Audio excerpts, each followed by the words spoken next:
Hi, my name is Shaun, and I'm an ENTP, and I will be going over 5 stereotypes that I've noticed are often associated with ENTPs, and I'll also be sharing my perspective on that.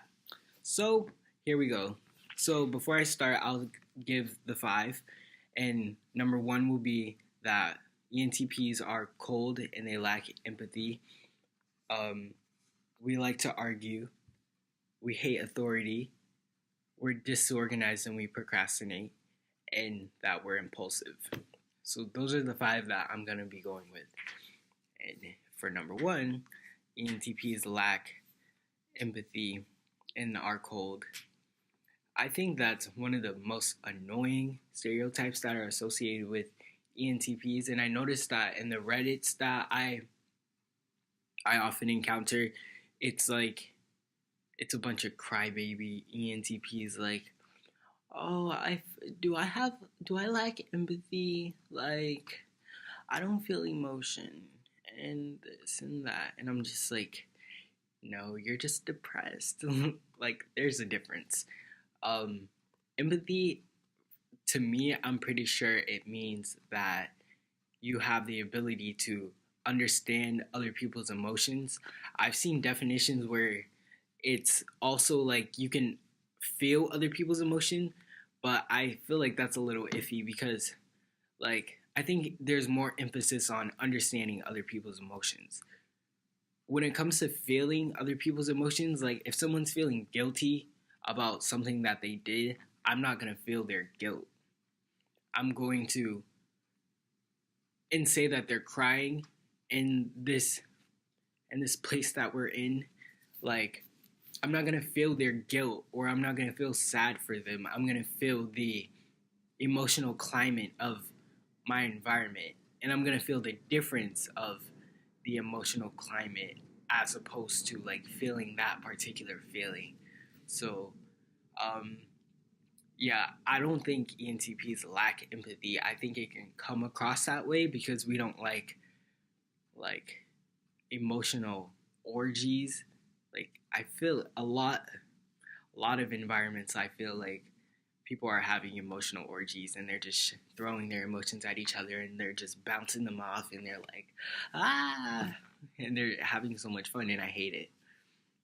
So yeah, I like to just approach things in a more rational way. I think emotion emotions are subject to your environment, whether that be internal or external, and that makes them not reliable all the time. It makes it subjective, and I like to go with more objective mindsets. Um, we like to argue. I think that we like to understand and we like to continuously improve ourselves. And when we're skeptical about information, we have no problem addressing it. Like, when it comes to, if someone's presenting me information that they say is accurate and it doesn't feel consistent, I'm going to have to confront that. And sometimes that results in an argument. The way that I visualize that is like, basically, me and another person have a statue in front of us, and I have a hammer and a nail, and I'm just chipping away at that statue, chipping away at that idea until we get a beautiful monument. It's a block of stone. I think I meant to say that or whatever. But we have that stone and we're chipping away. I think one of the biggest disconnects between me and others are that I might be the only person that sees that block of stone. So people literally think that I'm trying to take a hammer and a nail and but that's not true. It's like, I'm expecting them to pick up their hammer and their nail and start chipping at that stone with me so we can create a beautiful statue. Um, yeah, but I don't think they see the stone. They think I'm trying to chip at them. But also, people the statue or the stone, they might love it. So that might be a reason why they don't like when I chip away at statues. But whatever. I'm just trying to make beautiful, beautiful statues. Like, I'm sorry. I'm really not. We hate authority and yeah. I don't like authority. I don't like when people tell me to do stuff. I just don't know what it is. I don't like when I don't have full control over what I'm doing and how I do it. And when you're an authoritative figure, you like to think that you can dictate how I do things. And it doesn't sit right with me. I just like to have full control over myself. But we're really good at pretending that we don't hate authority. If the risk outweighs the benefit, like if the negatives of a situation outweigh the benefits of when it comes to like rebelling, I'm not gonna rebel because that's not logical. Like it's just gonna negatively impact me. But if I know that I'm in a situation where I can be a little like I can be very subtle with my rebelliousness, and I'm deliberate about it. Like I'm not just gonna randomly like have enemies because when you rebel against authorities, you make enemies. So yeah, I'm really good at like putting up masks, and I think that's a key aspect of ENTPs. We're good actors because we have to act in society unless we're gonna fail. So yeah. ENTPs are disorganized and we procrastinate, and that's true.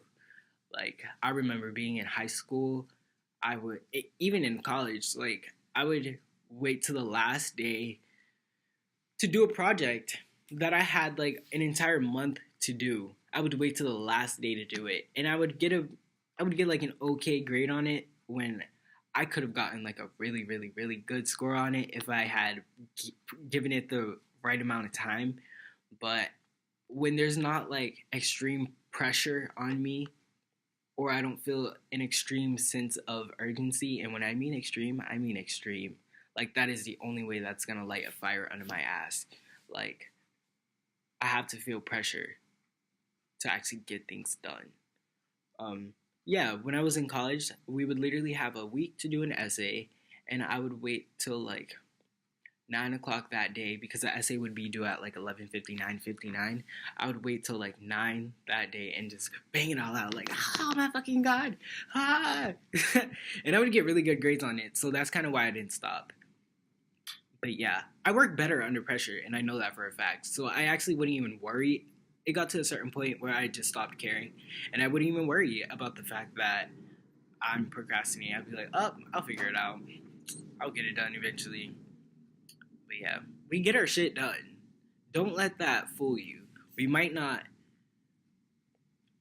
be as disciplined in, like, I'm going to work on it a little bit here, and I'm going to work on it a little bit here, and I'm going to work on it a little bit here. We'll just work on it and finesse, kind of. It's finesse. And the last one, number 5, is that we're impulsive. That is a stereotype, and I think we can be perceived as impulsive, but when you're working off impulse, I don't think that's the best way to describe ENTPs.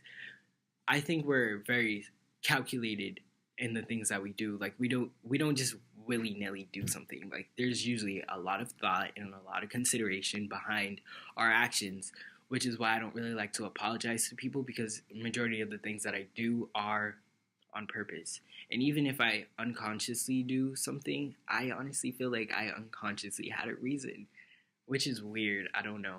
But yeah, I'm very calculated. It's probably more spontaneous because I can quickly analyze like my risks and my the benefits and the risks of a situation and decide whether or not I want to proceed. And that could be really quick, but I still analyzed in my head, and I still thought of the possible scenarios, like what are some of the possible outcomes that could happen if I partake in this, and then I'll make that decision in my head. But yeah, it's not impulsive, because I think when you do things off of impulse, you don't really put a lot of thought into it. But we put a lot of thought into the things that we do. It might be quick, but we still did it. So yeah, those are my 5 stereotypes. If you agree, let me know. If you didn't agree, also let me know. I would like to refine that, see if these mainly apply to me or if these apply to ENTPs, period.